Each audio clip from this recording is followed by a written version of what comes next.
played a Mead Bowers game for me. Ahoy there, YouTube! I'm back again today for something a little bit different. And today I am going to be doing the top 10 games of all time according to a 10-year-old girl in my classroom. So, let's start off with a little bit of a backstory here. So, first and foremost, if you don't know, I work with kids age 6 to 10, and I play tons and tons and tons of games with the kids in my class.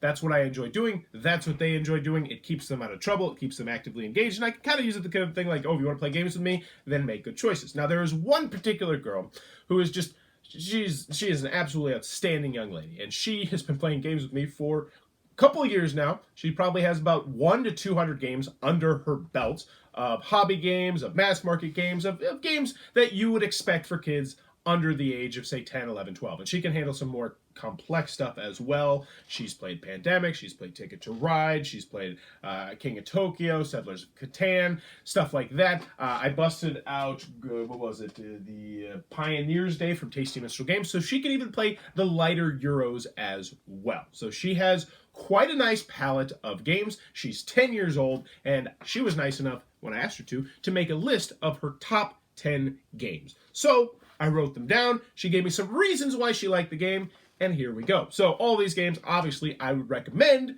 checking out if you have kids around that age. So she was nice enough to put them in order. So starting off with number 10, she put Blurble, which I believe is owned by North Star Games right now. This is a game that gets played in my class an awful lot. And she put, you get to compete with people saying the word its first letter matches with. So she wasn't the best at telling why she liked the game. She just kind of wrote a short synopsis of the game. But this is a really cool game. And what I like about this game, and what I think she really likes about this game, is the fact that you're competing against everybody. So in Blurble, if there was 4 people at the table, it'd be person 1 versus person 2. You put a card out in the middle, it'd be a picture of a baby. Then you have to think of another thing that starts with the letter B. So you say bottle, and boom, you get the point. Then it'd be person 1 versus person 3. And then they would do that. You put out a picture of a candy cane. The first person to say something that starts with a C gets the point. Then it'd be person 1 versus person 4. And same thing. And then once you're done with that, it would be person 2 versus person 3. So you're going to consistently, someone's always going to be the blurbler, and they're going to go around the table and try and defeat everybody. Now, we also have a special house rule in my class where if you're able to defeat everybody in your round, you get an awesome bonus card. It rarely ever happens because this game can accommodate a really large variety of players. Like, we played this with up to like 10 people before. It goes over incredibly well as a party game and as a family game while still being low-key educational. What? Educational for the win. So her number 10, Blurble, excellent choice. Number 9, she has Pit, which she wrote the trading. She really liked the trading, and how you get to ring the bell is really cool. So Pit is a very old school, classic stock market trading game where you're going to have a handful of cards, and you have to trade those cards with other people so that you can get a handful of one specific type of stock, and when you do it, you get to bing! Ring the bell in the middle of the table. This is one of those ones I found at Goodwill. I know it's an old school game. I didn't expect much out of it, but it still gets played in my class quite routinely now, and it's a super fun game. She really likes, well, I don't want to say she does, but most of the kids in our class really like the fast and frantic nature of the game, and the fact that the game allows you to yell, I got 2 wheat, 2 wheat, 2 wheat, 2 wheat, 2 wheat, I need 2 wheat, we do 3 wheat, yeah, I'll do 3 wheat, and it's just trading, it's fast and forth, it's real time, it's frantic, and it's a very fun game, and I wholeheartely can recommend it. Also, moving on to number 8, she has Ice Cool, which I'm actually kind of surprised is not a little bit lower on the list. Let me see what she wrote about that one. Ice Cool, I like how you get to flick your character and run from the teacher. So they really do role play this one up. And that's one thing that I love about Ice Cool that you wouldn't think about if you actually played it just with adults. Because it's still a fun game to play with adults. It's a really enjoyable dexterity game. How you flick the penguin is great, but if you've never played Ice Cool, essentially you're flicking penguins around and trying to run away from a teacher who is going to be one of the players who is trying to hit you and collect your hall passes to get you in trouble. But when you play with kids, they really embellish that. They really like talk to the teacher and say, oh, you're not going to catch me. I'm going to run into this room. I'm going to run into that room. I'm going to jump over this. I'm going to try and flip over that. And the kids really love trying to figure out the right way to flick the penguin. We even watched a video of a guy that was really good at it. So now they were all trying to do trick shots. Great choice. Ice Cool, probably in my top 100 games of all time, without a doubt. From Brain Games, definitely one I could recommend. She wrote it as her number 8 game. Moving on to number 7, we have the Matt Leacock classic game, Forbidden Island, which I like how there's cards that raise the water, special abilities, and we all have to escape on a helicopter. So I want to focus really on the special abilities, because I think this was one of the things that really appealed to her when I first played the game, because I actually kind of vividly remember playing this game with her for some reason, and we were playing with 2 other kids as well. And I think this was the first time that she had played with asymmetrical special abilities, which means that everybody has their own special power. And I remember the kids were just like, what? Wait, I'm the only one who can go diagonal? I'm the only one who can do this? And that really gives kids, like, especially I think with kids, just this awesome thing where it's like, I have the power. You need me to accomplish this goal. Because when you play games cooperatively with kids a lot, most of the time, and I think this is a fair statement, most of the time, it's the parents doing the heavy lifting because they have more of the brain power and they can kind of figure things out more and they know more about games, generally. So when you give kids these asymmetrical abilities and say, we need you right now, that's just something kids love to hear. And think about it, kids don't hear that too often. Oh man, we really need you, 10-year-old girl. Your special ability is going to save us. If you weren't here, we wouldn't be able to do that. And you don't think about it, but man, how much would you like to hear that, someone saying that to you in real life about something that you can do? And you're telling it to a kid. I mean, and I think that's part of the reason why kids really gravitate towards asymmetrical special abilities, and why, I mean, they're awesome as well. But maybe I'm reading into that too deep because, I work with kids and I have a degree in education and I like to think about how kids' brains work. But, what was it? I forgot the name of the game. Forbidden Island. I understand why she likes it a lot. For me, it's personally a little bit too light. But then again, I'm a grown man who plays thousands of games in my basement with my friends. So, whatever. So, Forbidden Island, I think that's a great choice, though. And it is a game that's going to be in my collection for a very long time, partially because it's awesome components, and also because I really like Matt Leacock. He's my second favorite game designer of all time, even though I think he is eventually going to fall. But this is another topic for another time. Moving on to number 6, oddly enough, and also kind of making me a little bit proud, number 6 is Pandemic. Yes, I brought in Pandemic. I brought in one of the expansions for Pandemic, and the kids absolutely loved it. And I will say that we played Forbidden Island quite a few times in one week. When I first introduced it, I think we played it 2 or 3 times. And after I unleashed Pandemic on them, there were no more requests for play Forbidden Island for quite some time, for months and months and months, which means yes! So what'd she say about Pandemic? She wrote, she has the list all weird. There's abilities, and it's a cooperative game to save the world. And that's another thing. She really liked the cooperative games, and most of the kids in my class really do like the cooperative games, because when you play with Mr. Forrest, and I'm Mr. Forrest, obviously, when you play with Mr. Forrest, I don't take it easy on you. I don't let you win. I don't, try and make it close. I play how I would play with adults. And I have always done this, and I think this is a very important thing to do with kids. Now, I will tell you that I've gotten in many arguments. Obviously, they were like educated arguments with other my peers and professors and people in college that would say they would disagree for various different reasons. But I have always had this sound philosophy that especially if you play frequently with kids, you can't let them win. You can't just string them along, because eventually you're going to wear down that sense of trust. If they ever find out that you're doing that, that kind of just breaks that sense of trust between you and them. Because when you're playing a game, the objective is obviously to have fun, and I would say 1A, to win. You play the game to win. And if a kid finds out that you're not playing a game to win, that really cheapens every single time they've won, even if they've won legitimately. So I've always had this firm belief that I'm going to come at you as hard as I can, and I'm going to give you help. But I'm going to give you help after the fact. I'm going to tell you why that move was not a good move. I'm going to tell you why you probably should have done this instead of that. And now that does sound a little bit preachy, but kids learn from that. And I say, you probably, I'm going to and I'll say this, and I say this quite frequently, there's a really good move for you to make. I'm not going to tell you what it is, but if you can figure it out, I'll let you know. And then they'll make the move, and I'll be like, oh, you made it. That was fantastic. And here's why that was a great move. Or you didn't make the move. This is probably what you should have done, because it would have let you do this or the other thing. I'm off on a tangent here. Anywho, back to the cooperative nature of the game. When you're fully cooperative, you can, and I did an alpha game, because that's another thing. Don't be an alpha gamer. Don't be that guy or that gal. But cooperative games, obviously, it lets kids work together, and that's good, because a lot of the times I'll crush kids, especially if it's a game where it's pure, like, brain skill stuff, where it's like, I have more experience playing the game.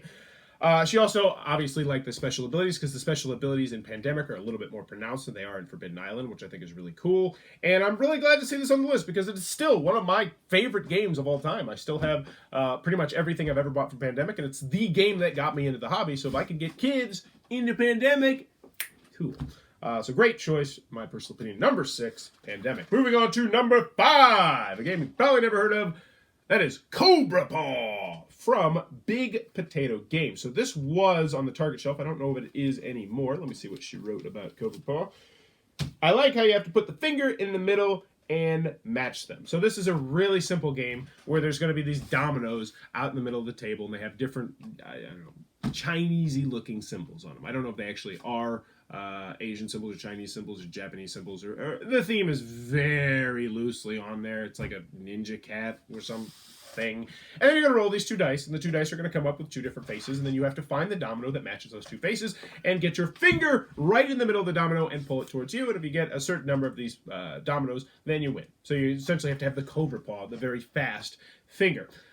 I know why this game is on her list. It's on her list because, well, we play it a lot, and she thinks it's a really fun game. And this is a great game that I really like having in my classroom, because we can play it in under 5 minutes. Like, it's super duper fast. But she is just stupidly good at this game. She is annoyingly good at this game. Like, people don't want to play with her. She's so good at this game. When she played it, and she was excellent on it. And she probably won, I'd say, 80 to 90% of the time when she played this game. That's how good she is at it. And what is essentially just a pure compartmentalize what you see on the dice and then dexterity game. But I'm really kind of proud of it that it's not higher on the list, because a lot of kids would just put this higher on their list if they were really, really, really good at it, because they like winning. And this is not why she put it on the list here. I'm sure it's, it's on here because she loves winning, but also because she likes the game. So number 5, Cobra Paw, if you can find it, it is a great game to play with kids. That being said, I feel like it does shine when you have, say, 3, 4, 5, 6 players as opposed to the lower player count.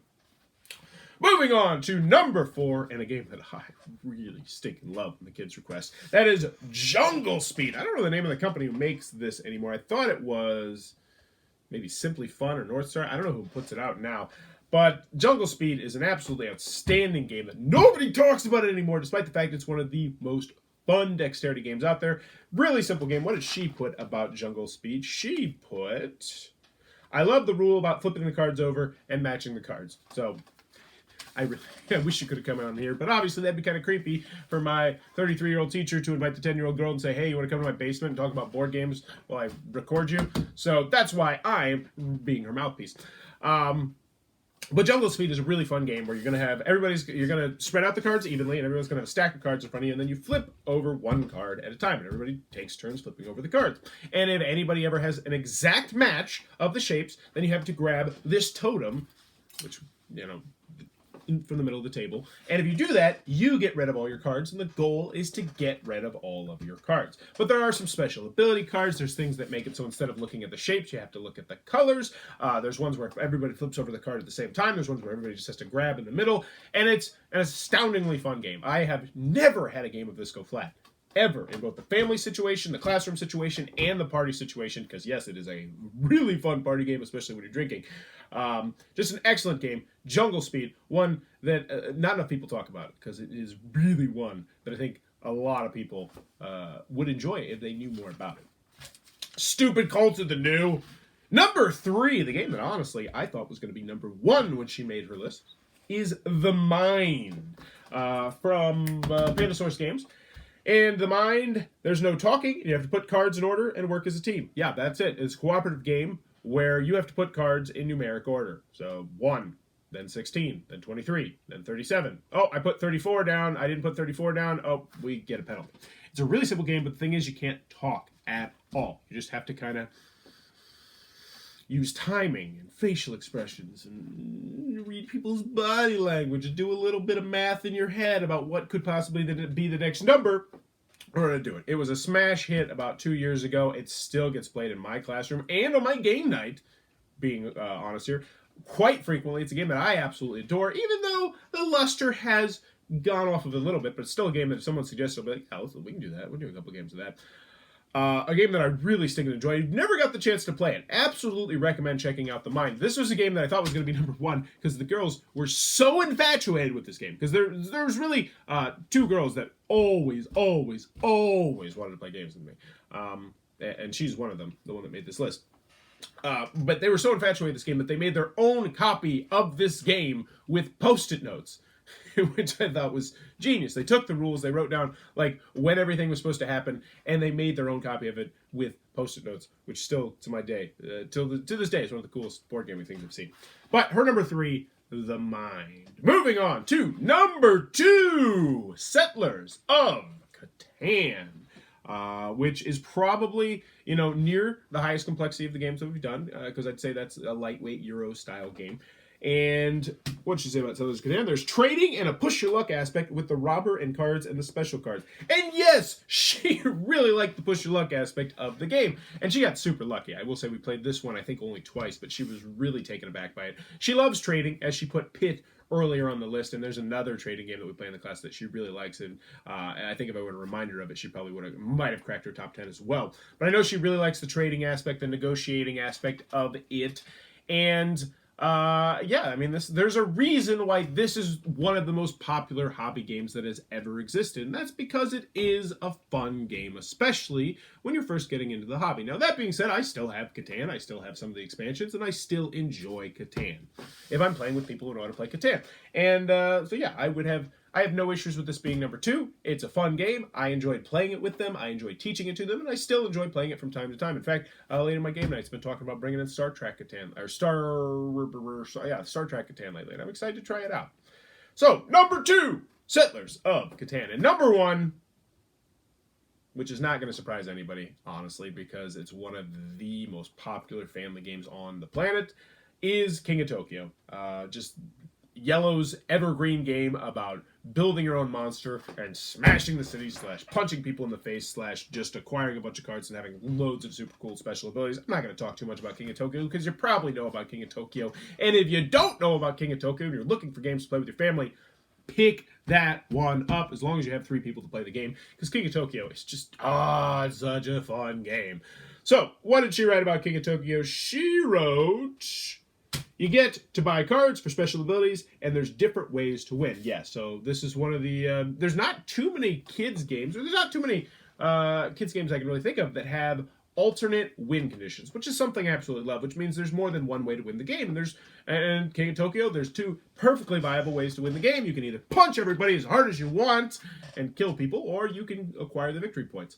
Also, it's just super fun creating your own monster. And I always love to look back at the beginning of King of Tokyo and say, you just had this generic monster who couldn't do anything. And at the end of King of Tokyo, especially the lengthier games, where it's like, oh, and now you have this, and you have tentacles, and you got a third head, you got a second head, and you got this special ability. And King of Tokyo is a game that gets played quite frequently in my class, and I don't ever see that stopping because the kids absolutely love the game, and I love the game as well. It's definitely in my top 10 games of all time, still to this day.